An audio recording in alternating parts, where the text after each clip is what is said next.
السلام علیکم. جہاں زیب عباسی ایک نئے پروگرام کے ساتھ حاضر ہے. اسلام آباد ہائی کورٹ میں جسٹس طارق محمود جہانگیری صاحب کے خلاف جو ان کی مبینہ جعلی ڈگری کو لے کر جو کمپین سوشل میڈیا کے اوپر چلائی گئی، اس معاملے پہ ایک اہم کیس پر سماعت ہوئی. یہ معاملہ ہے کیا اور اس کا بیک گراؤنڈ کیا ہے، اس کے اوپر ڈسکس کریں گے، اور پھر آپ کو کچھ ماضی کے کچھ واقعات آپ سے بیان کریں گے کہ توہین عدالت کی کارروائی میں جوڈیشری کس کس طرح سے ریسٹرین کا یعنی تحمل کا مظاہرہ کرتی رہی ہے. اور سب سے اہم بات کہ اس کیس میں آگے کیا سکتا ہے، اس کے اوپر بھی ڈسکس کریں گے. ایک ریکویسٹ آپ سے یہ ضرور ہے کہ ہمارا چینل سبسکرائب کر لیں تاکہ ہر نئی آنے والی اپڈیٹ جو ہے وہ آپ کو بر وقت مل سکے.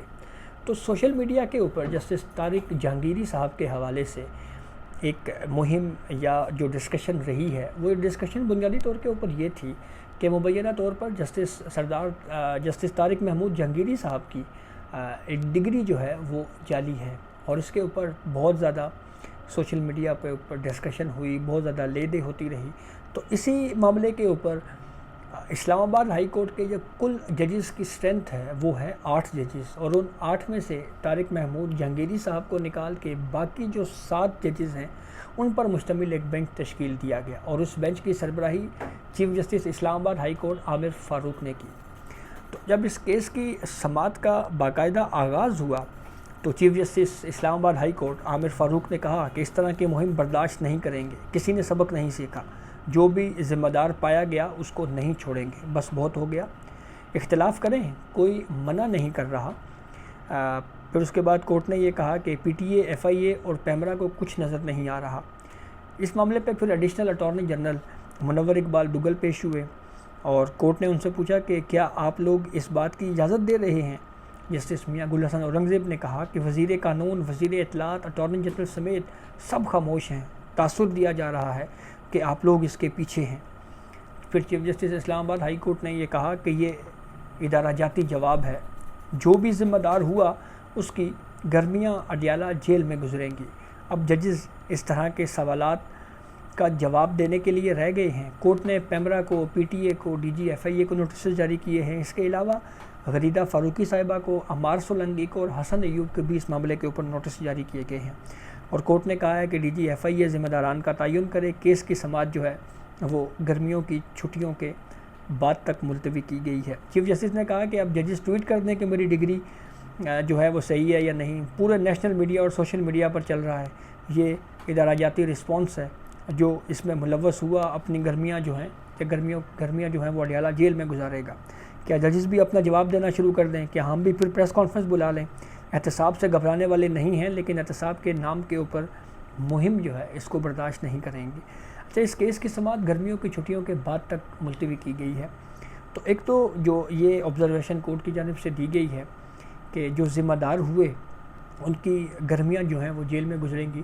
تو سپتمبر کے مہینے میں اس کیس کو دوبارہ ٹیک اپ کیا جائے گا، جو اب تک کی کورٹ پروسیڈنگ ہمارے سامنے آئی ہے. تو 1-2 ہیڈنگ اگر اس کی مزید بھی ہوتی ہیں تو اگر یہ معاملہ اکتوبر تک چلا جاتا ہے تو میرے خیال میں راولپنڈی اسلام آباد کا موسم اکتوبر تک جو ہے وہ کافی بہتر ہو جاتا ہے. دوسری اہم بات جو کورٹ کی جانب سے یہ کہا گیا کہ ججز جو ہیں وہ رسپانس نہیں کر سکتے یا وہ پریس کانفرنس نہیں بلا سکتے. تو اس حوالے سے کچھ ماضی کی مثالیں جو ہیں وہ آپ سے شیئر کرتے ہیں کہ ماضی میں کیا کیا ہوتا رہا. ایک تو آپ کو یاد ہوگا کہ ایک کراچی کی ایک ایم پی اے تھی، انہوں نے ایک ٹویٹ کر دیا میاں گل حسن اورنگزیب صاحب جو جسٹس ہیں اسلام آباد ہائی کورٹ کے، ان کے حوالے سے.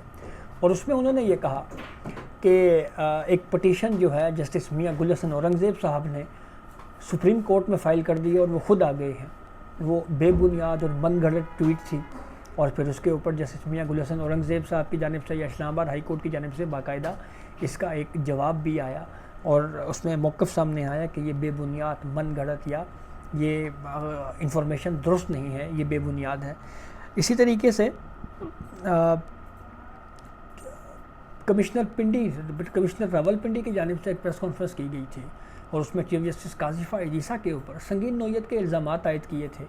تو اس پہ بھی چیف جسٹس قاضی عیسیٰ صاحب نے ایک موقف دیا تھا، ایک رپلائی انہوں نے اپنا پورا دیا تھا. تو اسی تناظر میں سپریم جوڈیشل کونسل کے ایک آپ کو آرڈر کا یا فیصلے کا حوالہ دیتے ہیں جو 7 مارچ 2024 کا ہے، جو جسٹس مظاہر نقوی کے خلاف جب سپریم جوڈیشل کونسل میں پروسیڈنگ شروع ہوئی تو اس کا جو فیصلہ ہے، جو آرڈر تھا 7 مارچ کا، اس میں یہ کہا گیا کہ کچھ ججز کی جانب سے خدشات کا اظہار کرتے ہوئے یہ کہا گیا کہ اگر الزامات ان کے اوپر لگائے جائیں، اگر اس کا جواب دیں گے تو یہ جواب دینا بھی مس کنڈکٹ کے زمرے میں آئے گا۔ تو پھر اس کے بعد اس رائے میں یہ کہا گیا کہ کونسل نے رائے دی کہ ججز کوڈ آف کنڈکٹ کے آرٹیکل 5 کے مطابق ججز کو عوامی شہرت کے پیچھے نہیں بھاگنا چاہیے۔ جوڈیشل کونسل نے جائزہ لے کر رائے دی کہ اگر کوئی جج اپنے اوپر لگے الزامات کی وضاحت کرتا ہے، جواب دیتا ہے، تو یہ کونسل رول 5 کی خلاف ورزی نہیں ہوگی، اور کونسل کی یہ رائے کے مطابق ججز کی جانب سے اپنے خدشات ظاہر کرنے کے بعد جوڈیشل کونسل کے رول 5 میں ترمیم کی جاتی ہے، اور اس ترمیم کے بعد کوئی جج اپنے اوپر لگے الزام کا جواب دے سکے گا۔ ترمیم شدہ کونسل رول 5 کے تحت کسی تنازع یا سیاسی نوعیت کے سوال کا جواب نہیں دیا جائے گا۔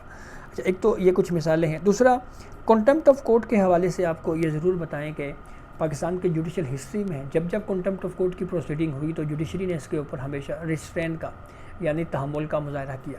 حال ہی میں فیصل وابڈا اور مصطفیٰ کمال کے خلاف توہین عدالت کی کارروائیاں چلیں، انہوں نے غیر مشروط معافی مانگی تو سپریم کورٹ نے اس کیس کو ختم کر دیا۔